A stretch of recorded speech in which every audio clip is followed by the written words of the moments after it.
Assalamualaikum warahmatullahi wabarakatuh. Om Swastiastu, Namo Buddhaya, Salam Kebajikan. Rahayu. Salam sejahtera bagi kita semua.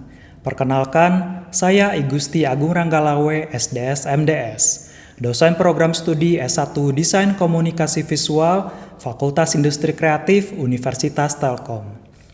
Dalam video ini, saya akan menjelaskan secara singkat mengenai mata kuliah Studio DKV 2, yang merupakan salah satu mata kuliah inti pada rumpun seni, desain, dan budaya di program studi S1 Desain Komunikasi Visual dengan bobot 4 SKS, di mana 2 SKS teori dan 2 SKS praktik, dan diberikan pada semester 3 ganjil. Mata kuliah Studio DKV 2 Desain Informasi dirancang untuk membekali mahasiswa dengan pemahaman serta keterampilan dalam merancang berbagai bentuk komunikasi visual berbasis data dan informasi. Mahasiswa akan dikenalkan pada jenis dan bentuk media literasi serta pendekatan desain informasi yang tidak hanya estetis, tetapi juga komunikatif dan fungsional. Materi yang diajarkan mencakup proses merancang logo yang terinspirasi dari alam, membuat infografis dan piktogram signage, hingga menyusun media promosi dalam bentuk artbook. Melalui mata kuliah ini, mahasiswa tidak hanya belajar teknis, tetapi juga didorong untuk mendiskusikan dan mempresentasikan ide-idenya secara aktif di dalam forum. Secara umum, mata kuliah ini mendukung dua program learning outcomes utama. PLO 4, kemampuan mengimplementasikan teori dan media dalam perancangan karya desain komunikasi visual, dan PLO 9, kemampuan merancang aset visual dan audiovisual menggunakan teknologi terkini. Sementara untuk course learning outcomes, mahasiswa ditargetkan CLO 1, mampu mengimplementasikan teori dan prinsip desain untuk menciptakan karya visual yang komunikatif. CLO 2 mampu merancang aset visual secara teknis menggunakan perangkat lunak desain grafis. Materi dalam mata kuliah ini dibagi menjadi beberapa tahapan pembelajaran. Minggu pertama, pengantar Studio DKV 2. Minggu kedua hingga minggu keempat, perancangan identitas logo. Minggu kelima hingga minggu ketujuh, pembuatan infografis. Minggu ke-8 hingga minggu ke-11, desain piktogram signage. Minggu 12 hingga minggu 16, penyusunan media promosi dalam bentuk artbook. Pembelajaran dilakukan dengan pendekatan project-based learning, di mana mahasiswa terlibat langsung dalam proyek nyata untuk menghasilkan produk visual yang komunikatif dan dapat dipertanggungjawabkan. Perkuliahan dilaksanakan dalam dua skema, sinkronus, baik di ruang studio maupun melalui Zoom, untuk pengantar materi dan asistensi tugas. Yang kedua, asinkronus, melalui Learning Management System atau LMS yang menyediakan materi, brief, dan contoh tugas. Dalam proses pembelajaran, mahasiswa didukung oleh perangkat lunak seperti Microsoft Word, PowerPoint, Adobe Illustrator, dan Adobe Photoshop. Sementara untuk perangkat keras digunakan laptop, komputer, proyektor, kertas gambar, pensil, penghapus, dan alat mewarnai manual. Evaluasi mahasiswa dilakukan berdasarkan aktivitas partisipatif, berupa forum diskusi 7%, pengetahuan kognitif berupa kuis 8%, penilaian proyek yang terdiri atas tugas pertama, identitas logo 15%, tugas kedua, infografis 15%, tugas besar 1, piktogram signage 25%, tugas besar 2, media promosi 30%. Demikian pengantar singkat mengenai mata kuliah Studio DKV 2 Desain Informasi. Semoga video ini dapat memberikan gambaran utuh tentang kontribusi saya dalam bidang pengajaran. Selanjutnya, mari kita saksikan cuplikan video pengajaran yang saya bawakan dalam salah satu sesi perkuliahan. Assalamualaikum warahmatullahi wabarakatuh. Swastiastu, Namo Buddhaya, salam kebajikan, Rahayu. Selamat pagi semuanya. Apa kabar? Sehat semuanya? Selamat pagi, Pak. Pagi, Baik. Pak. Sehat. Oke, Baik, Pagi Pak. Pak, sehat-sehat. siap. Oke, ya. terima kasih telah bergabung untuk perkuliahan hari ini. Hari ini kita akan lanjut kuliah di mata kuliah Studio DKV 2 untuk materi yang kedua. Langsung saja saya akan share screen layar saya untuk penyampaian materinya. Untuk materi minggu ini, kita akan masuk ke materi identitas logo. Materi ini dilaksanakan dari minggu kedua hingga minggu keempat untuk mata kuliah Studio DKV 2 Desain Informasi dengan kode mata kuliah FAK 2GAB4. Mata kuliah ini dilaksanakan di semester 3 dengan total 4 SKS. Dengan dosen pengampu mata kuliah ini yaitu saya sendiri, I Gusti Agung Ranggalawe, SDS MDS, dan mata kuliah ini adalah mata kuliah untuk program studi Desain Komunikasi Visual, Fakultas Industri Kreatif, Universitas Telkom. Ini adalah tujuan pembelajaran kita di hari ini. Pertama, saya akan menjelaskan dulu program and course learning outcomes. Mata kuliah ini menggunakan PLO 9, di mana mahasiswa diharapkan mampu merancang dan menciptakan aset visual dan atau audiovisual menggunakan teknologi untuk media desain komunikasi visual.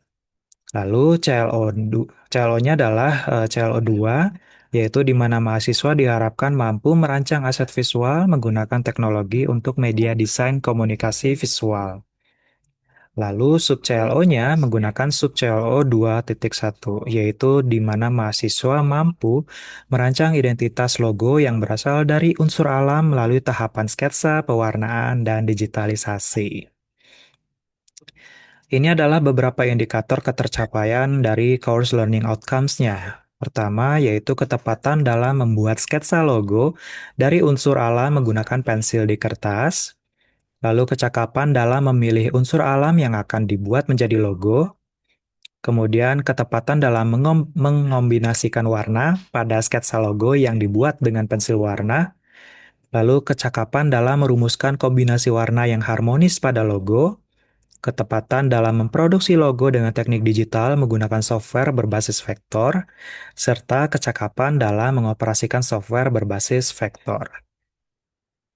Dan untuk pokok pembahasan hari ini adalah pertama ada definisi logo, lalu prinsip dasar desain logo, elemen penting dalam logo, jenis-jenis logo, dan diakhiri dengan diskusi serta tanya jawab.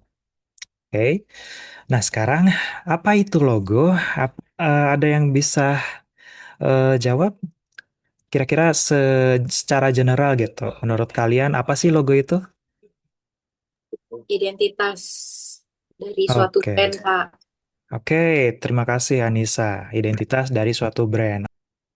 Pertama, kita harus tahu dulu nih logo itu apa sih, baik secara definisi dan fungsinya.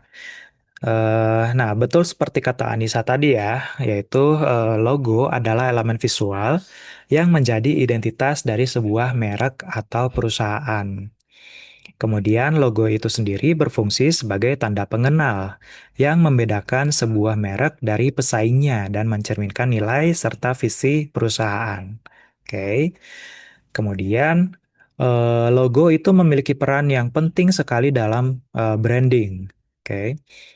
Nah, logo membantu membentuk persepsi publik terhadap suatu merek atau brand. Karena logo itu membangun koneksi emosional dengan audiens dan menciptakan kesan yang konsisten di berbagai platform pemasaran. Nah, lalu apa bedanya logo dengan elemen branding yang lain? Karena seperti yang mungkin kalian tahu, elemen branding itu tidak hanya logo. Oke.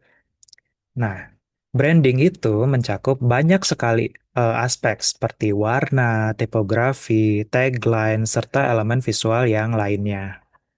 Tapi, logo itu adalah elemen utama yang paling mudah dikenali dan sering digunakan sebagai representasi resmi dari sebuah merek. Oke. Nah, sekarang saya akan menjelaskan prinsip-prinsip dasar dalam mendesain logo. Yang pertama adalah prinsip simplicity. Oke. Logo yang sederhana lebih mudah dikenali, fleksibel dalam berbagai ukuran, dan tidak membingungkan audiens dengan terlalu banyak elemen visual. Nah, contoh salah satu logo yang terkenal yang menggunakan prinsip dari Simplicity adalah logo ini. Ada yang tahu ini logo apa? Logo Apple. Apple. Betul sekali ya. Logo Apple kegigit ya. Ini adalah logo dari perusahaan Apple. Kemudian prinsip kedua adalah memorability. Oke, yaitu desain logo harus memiliki elemen khas yang membuatnya unik dan mudah diingat setelah sekali dilihat. Contohnya adalah logo di sebelah sini. Oke, ini logo apa? Ada yang tahu nggak? Logo apa? Starbucks. Starbucks, betul sekali. Oke, karena gambar Putri Duyungnya yang ikonik ini, jadi sangat mudah diingat gitu ya. Makanya logo Starbucks itu memiliki prinsip memorability yang sangat baik. Kemudian ada prinsip timelessness, oke, di mana logo yang terlalu mengikut tren desain tentu berisiko cepat usang, sehingga sebaiknya dirancang agar tetap relevan dalam jangka panjang. Ya, seperti kalian ketahui ya, bahwa logo itu eh, apa namanya, kadang kan tren desain tuh bisa berubah-ubah sepanjang waktu. Misalnya tahun ini tren desainnya adalah flat design, tahun berikutnya mungkin tren desainnya beda lagi. Apabila kita merancang logo mengikuti tren desain, dan kalau tren desainnya itu sudah tidak relevan, maka logo yang kita buat itu ya juga ikutan nggak relevan. Makanya kalian bisa mencontoh logo BMW ini ya, logo BMW dia tidak terlalu apa namanya mengikuti tren desain gitu. Jadi logo ini sangat timeless gitu. Prinsip desain yang kedua berikutnya adalah versatility. Oke. Logo harus dapat diterapkan di berbagai media, baik cetak maupun digital, dalam berbagai ukuran dan latar belakang tanpa kehilangan identitasnya. Contohnya seperti logo Subway ini ya.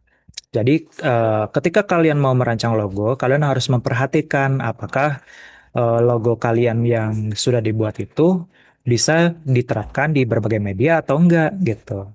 Contoh ya mulai dari dicetak besar gitu ya di billboard atau di spanduk sampai dicetak di media terkecil kayak kartu nama gitu. Jadi kalian harus memperhatikan itu apakah logo itu masih bisa dilihat atau enggak. Oke. Kemudian adalah prinsip appropriateness, yaitu desain logo harus sesuai dengan identitas dan industri merek. Misalnya, logo untuk perusahaan teknologi sebaiknya memiliki tampilan modern dan minimalis. Sementara kalau logo untuk merek makanan itu bisa lebih dinamis dan berwarna. Contohnya adalah logo dari perusahaan Logi. Oke. Ada yang tahu Logi ini nama asli brandnya apa? Logitech. Logitech, oke, betul sekali ya. Jadi Logitech itu kan ya seperti yang kita ketahui adalah perusahaan teknologi yang memproduksi kayak mouse atau keyboard atau perangkat lain ya.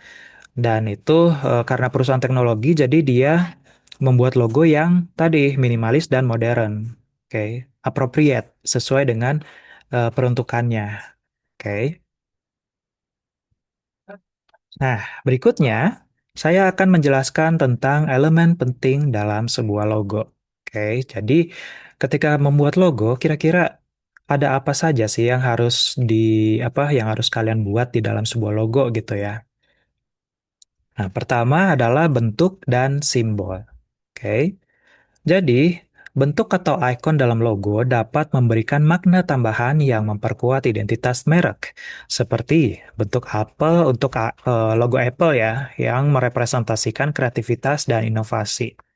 Ya, jadi ya rata-rata logo yang kalian kenal mungkin memiliki sebuah bentuk, oke, atau simbol, karena itu adalah hal yang paling mudah dalam mendesain logo, oke, elemen paling mudah.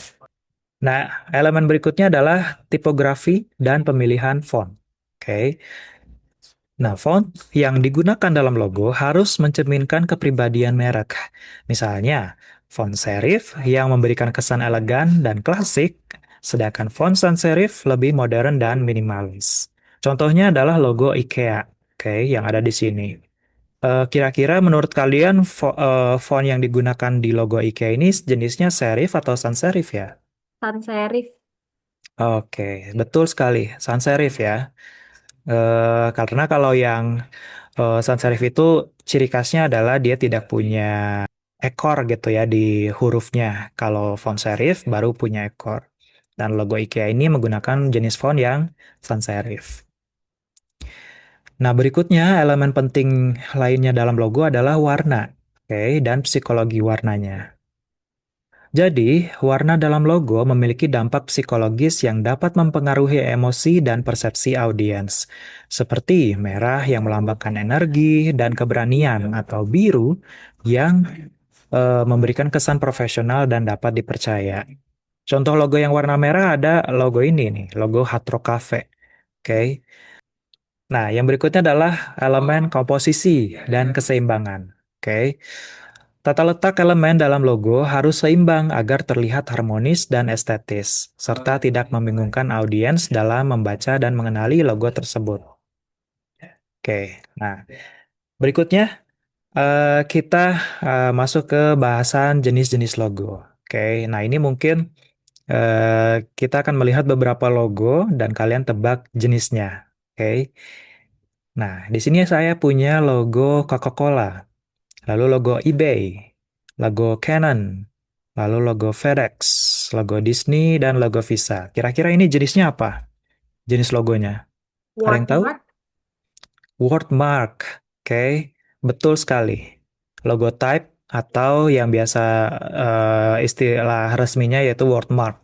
Oke. Istilah kasualnya tuh logo type ya. Yaitu logo yang hanya menggunakan nama merek dengan font khusus. Jadi logo-logo seperti Coca-Cola, eBay, dan lain-lain itu hanya menggunakan nama brandnya atau mereknya dengan font khusus tanpa ikon atau simbol tambahan. Oke, jadi nggak ada gambar, nggak ada ikon, nggak ada simbol, hanya nama brandnya gitu yang di stylize. Oke. Kemudian ada logo CNN, logo Volkswagen, HBO, lalu P&G, IBM, sama ISPN. Ada yang tahu jenis logonya ini logo apa? Lettermark, Pak. Lettermark. Oke, betul sekali. Lettermark, ya. Ini adalah jenis lettermark atau monogram. Oke. Jadi, logo yang jenisnya lettermark itu adalah logo yang terdiri dari inisial atau singkatan nama perusahaannya yang efektif untuk merek dengan nama panjang. Oke. Jadi, apa namanya kayak CNN, HBO, P&G itu kan nama perusahaannya atau nama brandnya kan panjang ya aslinya. Cuman kalau ditaruh untuk logo, kalau menggunakan wordmark seperti Coca-Cola yang tadi, itu mungkin akan terlalu panjang gitu ya kalau untuk logo. Jadi makanya mereka membuat logo yang menggunakan singkatan. Oke. Berikutnya ada logo. Nah, ini logo apa? Apple ya tadi. Terus ini logo apa? Ada yang tahu? Target. Target. Terus logo apa? Twitter. Twitter. Terus Misal, Shell. Shell, kemudian McDonald, McDonald, Nike. dan Nike. Oke. Oke. Nah, ini adalah brand mark. Oke, brand mark atau simbol atau icon. Nah, kalau logo yang hanya menggunakan simbol tanpa teks, itu biasanya sudah dapat dikenal, sudah sangat dikenal dan dapat dikenali tanpa perlu menampilkan nama mereknya. Ya, kayak tadi kalian bisa dengan mudah menjawab dan menebak gitu ya, menebak logo-logo yang ada di sini. Karena kalian sudah kenal, oke? Jadi biarpun logo-logo di sini tanpa teks, tanpa tulisan, maka jadi lebih mudah dikenali. Jadi nggak harus ada teksnya, oke? Berikutnya ada logo Mastercard, Doritos, lalu Adidas, Lay's, Burger King, dan Red Bull. Ini jenis logonya apa? Kombinasi, Pak. Ya, betul sekali. Combination mark. Oke. Ya, ini adalah logo yang memiliki kombinasi antara simbol dengan teks dalam satu logo. Oke. Dan logo jenis ini memberikan fleksibilitas dalam penggunaannya, seperti Adidas atau Burger King. Oke. Jadi dia nggak cuman gambar atau simbol doang, jadi tapi ada teksnya juga. Nah, jenis logo emblem ya, ada logonya Harvard, Harley Davidson, lalu Warner Bros. Picture, lalu ada logo klub bola kayak Liverpool, logo Starbucks sama logo Porsche. Itu adalah logonya yang berjenis emblem, oke, yaitu logo yang berbentuk segel atau lencana, di mana teks dan simbol berada dalam satu elemen tertutup. Jenis-jenis logo ini sering digunakan untuk institusi atau organisasi seperti Harvard dan Harley Davidson. Nah, di sesi berikutnya, sesi ini kita akan adakan tanya jawab atau diskusi. Silakan bagi ada yang pertanyaan, ada yang mau bertanya? Silakan nyalakan mic-nya. Oke, jadi begini Pak, kan Iya. logo itu kan seperti yang kita ketahui tadi itu adalah identitas suatu brand kan. Mhm. Dan pastinya suatu brand itu pastinya punya visi, punya gambaran, punya tujuan yang Mhm. pastinya banyak.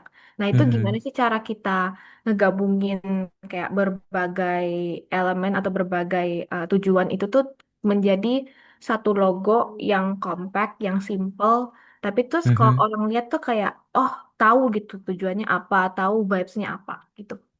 Terima kasih. Oke. Oke, sama-sama, Maira. Ya, jadi pertanyaan yang sangat bagus sekali, Maira. Bagaimana cara membuat atau menggabungkan konsep yang rumit gitu ya, yang kompleks menjadi sebuah logo yang simple tapi sesuai dengan tujuan pembuat logonya. Ya, jadi seperti yang kalian ketahui, sebenarnya ketika sebuah brand ingin merancang sebuah logo, tentu tidak selesai dalam waktu sebentar ya. Ibaratnya nggak bisa tuh selesai dalam waktu sehari, 2 hari, seminggu, sebulan gitu. Karena membuat logo itu biarpun kelihatannya dan terdengarnya simple gitu ya, ya bikin logo apa sih, apa yang susah sih gitu. Tapi di balik itu ada yang namanya tahapan research yang sangat mendalam gitu.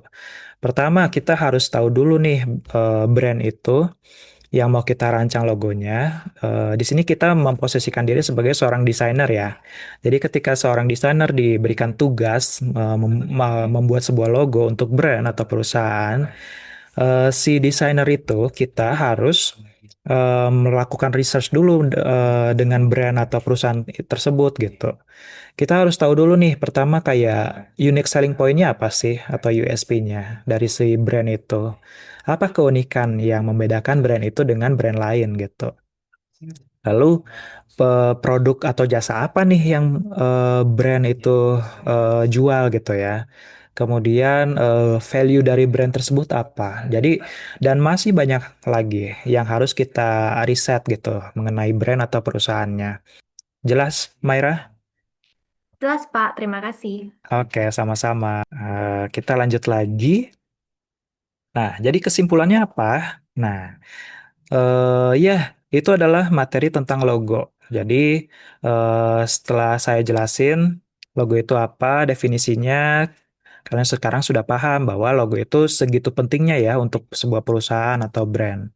Kemudian, ketika kalian mau merancang logo, maka kalian harus paham bahwa ada beberapa prinsip yang harus diterapkan di perancangan logo kalian, termasuk salah satunya kayak simplicity, memorability, dan lain-lain.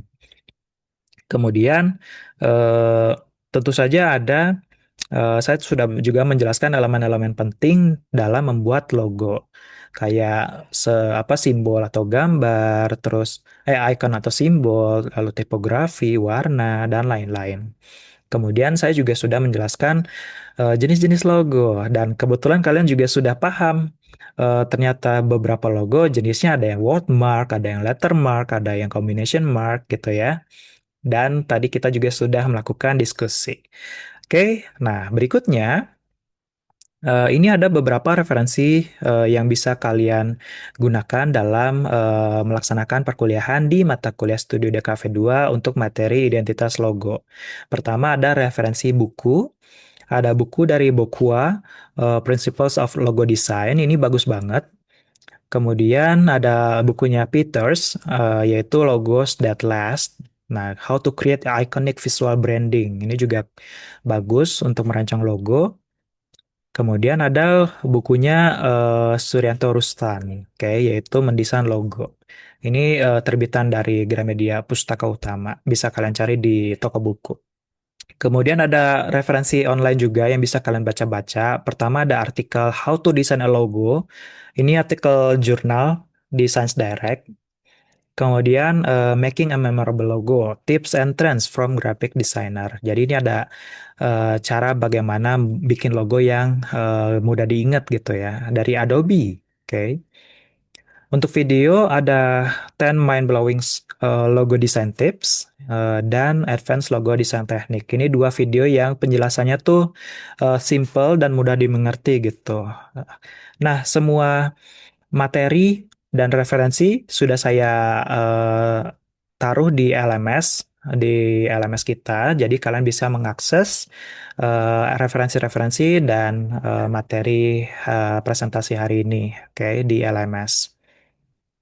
Nah, berikutnya ada tugas. Oke, ini adalah tugas pertama untuk mata kuliah Studio DKV 2, yaitu merancang identitas logo. Nah, tugasnya kalian untuk minggu kedua, kalian akan melakukan asistensi sketsa, di mana kalian harus membuat 15 sketsa dari bentuk bunga, buah, dan hewan. Di minggu ketiga, kalian harus mewarnai logo yang sudah dibuat. Oke. Ukurannya sama di kertas A4.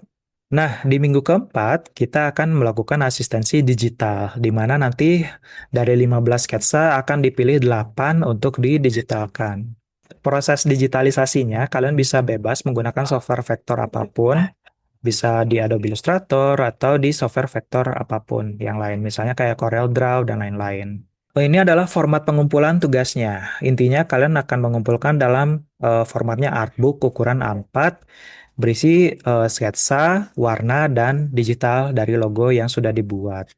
Untuk deadline pengumpulannya adalah minggu kelima pertemuan 1. Oke, semua brief tugas dan contoh tugas sudah saya upload juga di LMS.